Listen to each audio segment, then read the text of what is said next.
ರಾಜ್ಯ ಸರ್ಕಾರದಿಂದ ಅಧಿಕೃತ ಆದೇಶವಾಗಿದೆ. ಕಬ್ಬಿಗೆ ಟನ್ಗೆ 3,300 ರೂಪಾಯಿ, ಹೆಚ್ಚುವರಿಯಾಗಿ 100 ರೂಪಾಯಿ ನೀಡೋದಕ್ಕೆ ಸರ್ಕಾರದ ಅಧಿಕೃತ ಆದೇಶವಾಗಿದೆ. ಕಾರ್ಖಾನೆ ಮಾಲೀಕರಿಂದ 50 ರೂಪಾಯಿ, ಸರ್ಕಾರದಿಂದ 50 ರೂಪಾಯಿ ನೀಡೋದಕ್ಕೆ ಆದೇಶ, ಅಧಿಕೃತ ಆದೇಶವಾಗಿದೆ.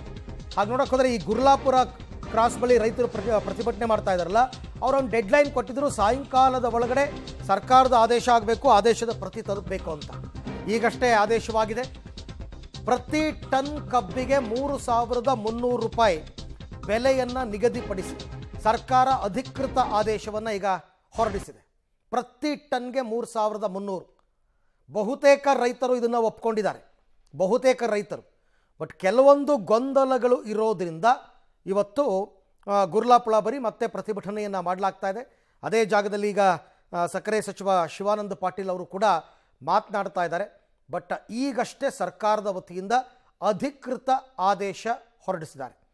50 ರೂಪಾಯಿ ಸರ್ಕಾರದಿಂದ, 50 ರೂಪಾಯಿ ಶುಗರ್ ಫ್ಯಾಕ್ಟ್ರಿ ಓನರ್ ಕೊಡಬೇಕು. ಎರಡು ಸೇರಿ 100 ರೂಪಾಯಿ ಆಗುತ್ತೆ. ಅದು ಈಗ ರೈತರಿಗೆ ನೇರವಾಗಿ ಸಿಗುವಂತಹ ಲೆಕ್ಕಾಚಾರ. ಕಬ್ಬಿಗೆ 1 ಟನ್ಗೆ 3,300 ರೂಪಾಯಿ. ಮೊದಲ ಕಂತಿನ ಹಣವನ್ನು 14 ದಿನದ ಒಳಗೆ ಪಾವತಿಸಬೇಕು ಅಂತಕ್ಕಂಥದ್ದು ಕೂಡ ಇದೆ. ಅಂದರೆ ಫ್ಯಾಕ್ಟ್ರಿಗೆ ಕಬ್ಬನ್ನು ಹಾಕಿದ 14 ದಿನಗಳ ಒಳಗೆ ಕಾರ್ಖಾನೆ ಮಾಲೀಕರು ಮೊದಲ ಕಂತಿನ ಹಣವನ್ನು ಕೊಡಬೇಕು. ಸುಮ್ಮನೆ ನೀವು ಕಬ್ಬನ್ನು ಸಪ್ಲೈ ಮಾಡೋದು, ಅವ್ರಿಗೆ ಇಷ್ಟ ಬಂದಾಗ ಅವ್ರು ದುಡ್ಡು ಕೊಡೋದು, ಬಾಕಿ ಉಳಿಸ್ಕೊಳ್ಳೋದು, ಇವ್ಯಾವುದು ಕೂಡ ಆಗಬಾರ್ದು. ಹಾಗಾಗಿ ಪ್ರತಿ ಟನ್ ಕಬ್ಬಿಗೆ 3,300 ರೂಪಾಯಿಯನ್ನು ಈಗ ನಿಗದಿ ಮಾಡಲಾಗಿದೆ. ಆದೇಶವನ್ನು ಕೂಡ ಹೊರಡಿಸಲಾಗಿದೆ. ಕಬ್ಬು ಬೆಳೆಗಾರರಿಗೆ ಹೆಚ್ಚುವರಿ ಹಣ ನೀಡೋದಕ್ಕೆ ಸರ್ಕಾರದ ಆದೇಶ ಆಗಿದೆ. ಐ ಥಿಂಕ್ ಆ ಆದೇಶ ಪ್ರತಿ ಈ ಗುರ್ಲಾಪುರ ರೈತರಿಗೆ ತಲುಪಿದರೆ ಅವರು ಕೂಡ ಪ್ರತಿಭಟನೆಯನ್ನು ಕೈ ಬಿಡ್ತಾರೆ. ಅದೇ ಮಾಹಿತಿಯನ್ನು ಕೊಡೋದಕ್ಕೆ ಇವಾಗ ಸಚಿವ ಶಿವಾನಂದ ಪಾಟೀಲ್ ಅವರು ಅಲ್ಲಿ ಹೋಗಿರೋದು.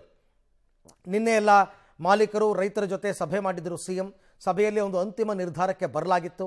ಹೆಚ್ಚುವರಿ 100 ರೂಪಾಯಿ ಕೊಡೋದಕ್ಕೆ ಸಭೆಯಲ್ಲಿ ನಿರ್ಣಯ ಕೂಡ ಆಗಿತ್ತು. ಅದು ಈಗ ಆದೇಶದ ರೂಪದಲ್ಲಿ ಬಂದಿದೆ. ಇವತ್ತು ಕೂಡ ಮುಖ್ಯಮಂತ್ರಿ ಸಿದ್ದರಾಮಯ್ಯನವರು ಇದ್ರ ಬಗ್ಗೆ ಹೇಳಿದರು.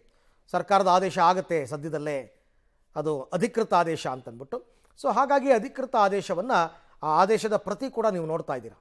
ಮೊದಲ ಕಂತಿನ ಹಣವನ್ನು 14 ದಿವಸದ ಒಳಗಾಗಿ ಸಕ್ಕರೆ ಕಾರ್ಖಾನೆ ಮಾಲೀಕರು ಪಾವತಿಯನ್ನು ಮಾಡಬೇಕು ಅಂತಕ್ಕಂಥ ಅಂಶ ಕೂಡ ಈ ಆದೇಶ ಪ್ರತಿಯಲ್ಲಿದೆ. ಅಲ್ಲಿಗೆ ಪ್ರತಿ ಟನ್ಗೆ 3,300 ರೂಪಾಯಿ ರೈತರಿಗೆ ಸಿಗುತ್ತೆ.